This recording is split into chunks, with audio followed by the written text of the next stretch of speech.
초기부터 아주 전도에 힘쓰셨던 분은 알고 보니까 삼명자 사모님이셨네요. 신혼 때부터. 네.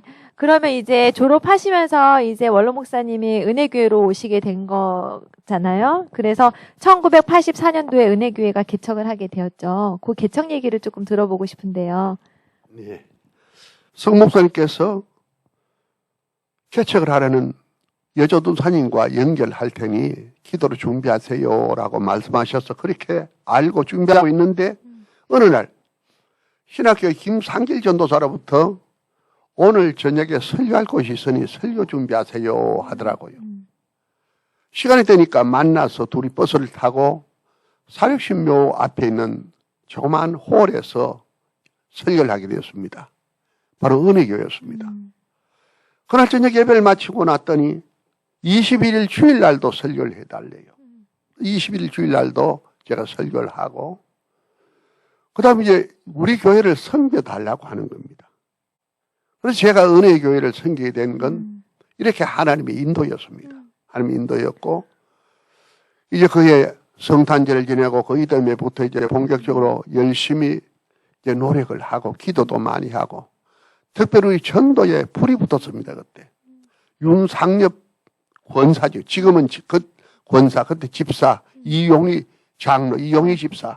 그에 많은 성도들이 열심히 전도하고 그 연말쯤 됐을 때 한 100여 명이 됐어요. 100여 명. 그 좁은 공간이 다 앉을 수가 없어서 예배를 나누어 드리고 뒤에 서서 드리고 이렇게 해서 나는 큰 교회가 되리라고 기대를 하고 있었습니다.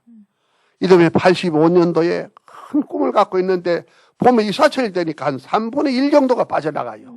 그게 많이 비더라고요. 그때 하나님이 제게 주신 것이 양육해야 된다. 전도로는 부족하다라는 깨우쳐서 양육을 저는 생각하게 됩니다. 전도하고 양육하는데 그때부터 한국교회에 총동원 전도가 시작되었습니다. 큰 교회들이 선물을 준비하고 연예인들을 초청해서 이벤트를 막 한 거예요. 우리는 뭐 그럴 수 없잖아요. 그래서 몇 초청을 하고 우리는 설교를 했습니다. 복음을 전하려고 했었습니다. 보통 교회들이 경량교회는 한 번 딱 하고 그만뒀는데 많은 교회들이 한 해, 두 해 하다가 총동원 전도가 끝나도 우리는 계속해서 한 것이 오늘 우리 전도 축제, 총동원 축제가 바로 그렇게 연결됩니다. 그러다 그 이듬해 85년도도 전도하고 양육을 했는데 또 교회가 가득 차서 이제 좁아가지고 교회를 40평으로 확장을 했어요. 너무 좋았습니다. 우리 성들이 막 땀을 흘리며 먼지를 뒤집어 쓰고 공사를 했다고요. 그래서 교인들이 또 가득하니까 한 수십 명이 되었어요. 이다음에 또 보니까 이사철이 되니까 그렇게 떨어지더라고요. 그때 오는 것이 양육으로 부족하다. 제자 훈련을 해야 한다. 그래서 제가 제자 훈련을 하려고 뭐 당시 한국에 제자 훈련을 하는 교회가 없었어요. 거의. 뭐 자료도 별로 못 찾았고 몸부림치는 중에 1988년에 오직 예수 제자 훈련을 라는 프로그램을 접하게 되고 제가 강습을 받고 실제 우리 교회에서 오직 예수 제자 훈련을 할 때 교회가 완전히 뒤집어졌습니다. 새로워졌어요. 그래서 그 다음 해부터 89년이요. 우리 교회가 이제 더 성장을 해서 본동시장에 60평 진안상가로 이사를 하게 되고 이용희 집사를 장로로 장려하고 교회가 새로워집니다.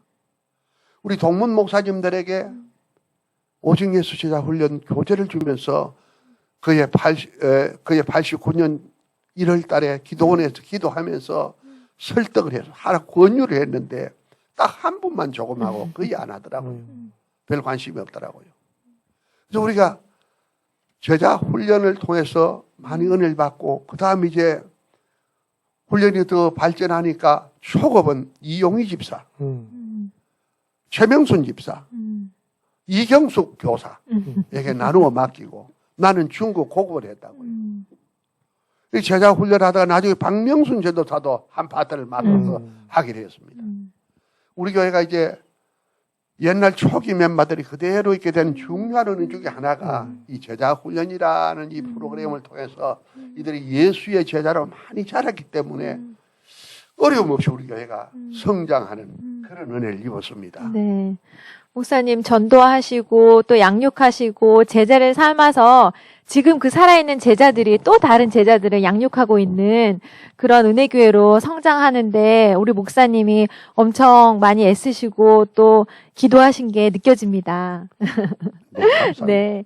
아니 근데 참 놀라운 게 그때 당시에 평신도 사역을 한 거예요. 그렇죠. 지금 생각해 보면 네, 대단한 거 아닙니까? 네, 그죠? 교재도 없을 네, 시기에 목사님이 얼마나 열심히 또 사랑하시고 제자를 삼기 위해서 노력하셨는지 저희는 그때 당시가 있진 않았지만 아주 그냥 그려집니다. 네. 정말 하나님의 은혜였어요. 네. 저는 교회 생활 쭉 했지만은 제자 훈련이나 뭐 전도도 제대로 안 했거든요.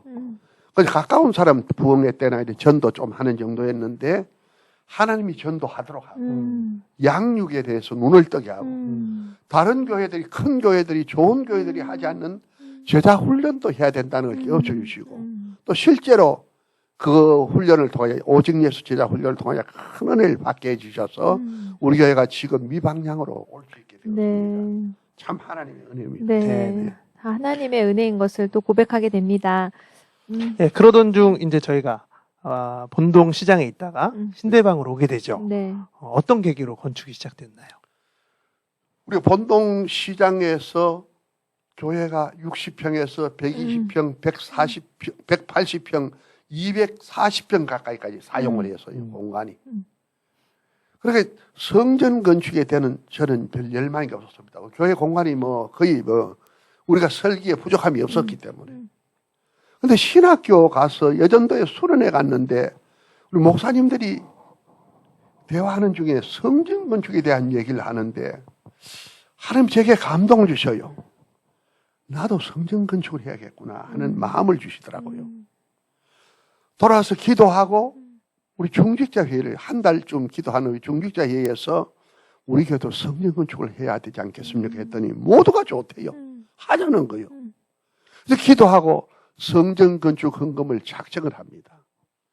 우리가 가난하고 어려운 분들이기 때문에 최선을 다했는데 작정한 액수가 10억이 조금 넘어서요. 그것으로 당시에 땅을 한 100 내지 150평 정도로 구입할 수 있는데 이것이 작정이 현찰이 아니에요. 그렇죠. 그래도 우리가 뜨거운 가슴으로 기도하면서 성전 건축에 열망을 가지고 있을 때 우리 성도들이 전도를 열심히 했잖아요. 우리 유예순 지금 권사지요. 자기 동서에게 전도를 했는데 동서가 나가는 식당의 주인이 예수를 믿는데 그분에게 얘기했더니 우리 교회를 만나고 싶대요. 그래서 유권사 가서 아마 복음을 전한 것 같아요. 복음을 받고는 자기 오빠에게 전도해주면 참 좋겠다 그래요. 가자고 하고 내가 갔지요. 지금 잠실 롯데월드 근처입니다. 상가 사무실에 가서 명색 회장이요. 복음을 전했더니 이분이 아멘으로 받는 거예요. 다음 주일 꼭 교회로 오세요 하니까 목사님 다음 주일 제가 선약이 있어 교회를 못 갑니다. 그래요. 그래서 기도하고 이 다음에 꼭 모시겠다고 생각하고 왔는데 주일날 그분이 예배에 온 거요. 와서 내가 설교를 하는데 이 회사 그 회장인데 점잖은 분이요. 눈물을 닦는데 눈물을 감추지 못해요. 하나님 은혜를 물부터 부어주는 거예요. 근데 이분이 저녁 예배도 오고요. 그 잠실에서 우리 교회까지. 우리 그 교회당도 건물도 안 있잖아요. 그런데 이분이 한 달 조금 지나서 어느 날 저녁에 목사님 저도 성전 건축 헌금하고 싶습니다. 그래요. 작정하시겠다는 거예요. 당실에서 기도하고 작정서를 줬더니 이분이 30억을 기록하는 거예요. 깜짝 놀라요. 우리 전교인이 하는 거 3배요. 그렇죠. 그래서 정말 그를 위해서 기도하고 그분도 꼭 하나님께 내가 성전 건축을 하겠다는 거예요. 열심히 신앙생활 합니다. 그래서 우리 그때가 아마 99년입니다. 99년인데 아마 이분이 작정할 때는 거의 이제 2000년 가까이 되었습니다.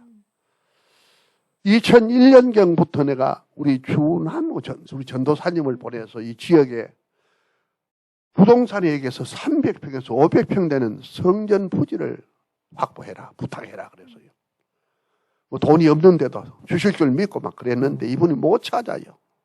못 찾는데 이제 교회적으로 성전 부지를 찾으려고 노력을 했습니다. 근데 이재봉 집사님이, 그때 집사님이죠. 지금 장로님이, 목사님, 땅이 좀 좁은데 한번 보시겠습니까? 그래요. 얼마나 좁은데 300평도 안 됩니다. 그래요. 와서 보니까 지금 우리 교회 이터요. 나대지요. 나대지. 당시에. 뭐 보니까 저 별로 뭐 사거리에서 별로 뭐 안 멀고 괜찮겠다 싶어서 괜찮아 보입니다. 계약하세요. 그래서요. 그렇게 계약을 했습니다. 15억에. 아마 9월 1일 거요. 2002년 9월 1일에 계약하고, 계약이 되자 이제 그때부터 건축을 위해서 설계회사에게 도면을 부터 설계도를 찾았습니다. 그 여러 건축회사가 오더라고요. 내가 쭉 설명을 해서 이런 건물을 나는 짓고 싶다. 도면을 해오세요. 그랬더니 이해 건축이, 지금 이 예배당을 설계한 이해 건축에서 내 마음에 가장 합하다 그래요. 다른 분들은 별로였어요. 12월 1일 날 착공 예배를 드리고 성전 건축을 하게 됩니다. 건축위원장에는 우리 이용희 장로님이, 실행본부장은 이재봉 장로님이 공사를 합니다. 정말 하나님의 은혜로 이 성전 건축이 이루어지는데 우리 성도님들이 많이 와서 봉사했잖아요. 토요일 되면 와서, 휴일 되면 와서 단 얼마라도 우리 건축비를 아끼려고 열심히 했는데 하나님 은혜로 형 이렇게 아름다운 건축, 우리 정도의 되기에 우리처럼 아름답게 설모 있는 교회가 적습니다. 우리 복도 하나도 내가 일일이 부탁을 했어요. 통행에 불편함이 없도록. 계단도 그러고요. 지하에까지, 공간까지 전부 내가 얘기했는데 정말 우리 이 장로님이 너무너무 시계롭게 잘 하신 거예요. 내가 부탁하면 뭐 일일이 해서 우리 교단에서도 당시에 우리 교회가 가장 아름답고 음향도 잘 울리는 그런, 음향이 좋은 그런 교회당이 되었습니다. 너무너무 하나님의 은혜였습니다. 하나님 은혜로 성전 건축이 2003년 아마 12월경 11월쯤 거의 되었을 거예요. 그래서 11월 9일 날 이곳에 가서 첫 예배를 드렸어요. 첫 예배를 드리고 본동에서 다 살았는데 한 가정도 남자고 다 왔습니다. 다 왔습니다. 네. 아니, 송현진 집사님 저가 이제 그때 결혼을 했거든요. 예. 2003년 11월 8일 날 저희 유모영 목사님이 주례해 주시고 정경채 집사랑 저랑 첫 예배를 여기서 드렸던 기억이 나고 되게 감격스러웠던 생각이 나요. 그때는 이제 본당으로 들어가지 않고 다 완공이 안 돼서 2층에서 이제 그렇죠. 2층에서 먼저 이성전. 드렸던 생각이 나고 학생 시절 때 참 큰 교회들이 되게 부러웠거든요. 그런데 우리 교회 오면은 되게 좁고 칙칙하고 되게 그런 생각이 있었는데 새로운 교회로 이전했을 때 그 기쁨은 저희 집이 큰 집으로 이사한 것보다 더 기쁜 그러한 감격이 있었던 생각이 납니다. 네. 너무 감사드렸어요. 네. 그래서 2004년 4월 24일 날 입당 예배를 드립니다. 입당 예배. 이 성전이 완전히 완공돼서 입당 예배를 드릴 때 너무 감격스러워서 우리 성도들도 많이 눈물을 흘리고 정말 기뻤습니다. 너무 좋았습니다. 하나님께서 제게 이제 그때부터 은혜를 주셨는데 2004년 7월부터 8월까지 내가 21년 만에 처음 안식년을 합니다. 미국 가서 쉬라고 1년을 하라는데 한 달도 못하고 왔습니다. 그런데 그해 10월 달부터 11월 달에 걸쳐서 미국 동부 지역에는 우리 교단 교회들이 부흥회를, 순회 부흥회를 해달라고 해서 또 한 달 정도 가서 부흥회를 하고 하는 은혜를 입었고, 그 후에 제가 우리 교단 총회장을 2005년부터네요. 총회장을 3번 연속하는 하나님 은혜 주셨습니다.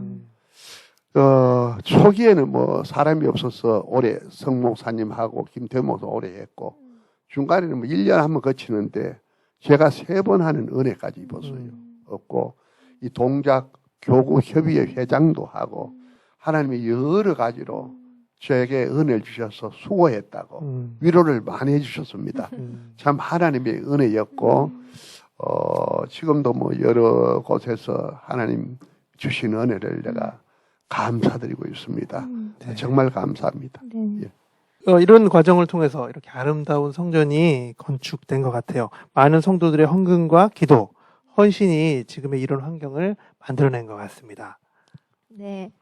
이야기를 듣다 보니 두 분의 젊은 시절부터 지금까지 삶을 돌아보게 되었습니다. 그리고 그 가운데 역사하시는 성령님의 은혜를 느낄 수 있었습니다. 네. 그래서 저희도 두 분이 걸어오신 그 길을 따라서, 기도와 양육과 또 제자 삼는 일에 우리가 최선을 다하는 그러한 청지기가 되어야겠다. 또 요번 올해 말씀처럼 기도에 전혀 힘쓰는 우리가 되어야겠다는 생각이 강하게 들었습니다. 감사드립니다. 네. 정말 은혜로운 시간이었던 것 같습니다. 네. 마지막으로 성도들에게 당부하고 싶은 말씀이 있으면 한 말씀씩 부탁드립니다. 먼저 사모님께서 먼저. 네.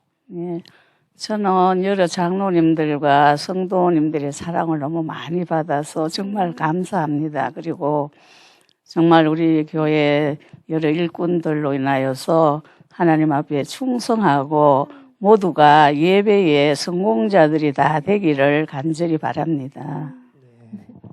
원로 목사님. 저도 그러네요. 참 모든 것이 하나님의 은혜입니다. 목회를 하면서 제 주변에 저같이 하나님의 은혜를 많이 입은 분이 저는 적게 봅니다. 별로 못 봐요. 너무 평탄한 순탄한 하나님의 은혜 속에 잠긴 목회를 해왔고, 거기에는 우리 선배 장로님들, 이용희 장로님 비롯한 우리 모든 장로님들, 이재봉, 김학명 장로님들, 우리 권사님들, 박재희 권사님 비롯하여 이숙자 권사님, 모든 권사님들, 또 우리 집사님들, 충성스러운 집사님들, 언제나 순종하며 희생하는, 헌신하는 우리 집사님들, 모든 성도들 때문에 참 하나님의 은혜 감사하고 좋은 장로님, 권사님, 집사님 만나게 하셨고, 또 함께 교회를 섬기게 했고, 마지막까지 참 하나님의 은혜를 누리게 해주신 것 감사하고요. 계속해서 주님을 사랑하고 주님의 교회를 잘 섬기며 주님의 사랑과 인정을 받는 우리 모든 우리 일꾼들 되시기를 정말 소원합니다. 감사합니다. 네. 네. 두 분의 말씀에서 우리 성도님들을 아끼고 사랑하는 그런 마음이 느껴집니다. 긴 시간 은혜로운 말씀 감사드립니다. 예, 더 은혜롭게 하소서 우리의 삶을 통해서 역사하시는 하나님께서 우리의 삶도 더 은혜롭게 하시기를 간절히 원합니다. 더 은혜롭게 하소서의 첫 번째 순서를 모두 마치도록 하겠습니다. 감사합니다. 감사합니다.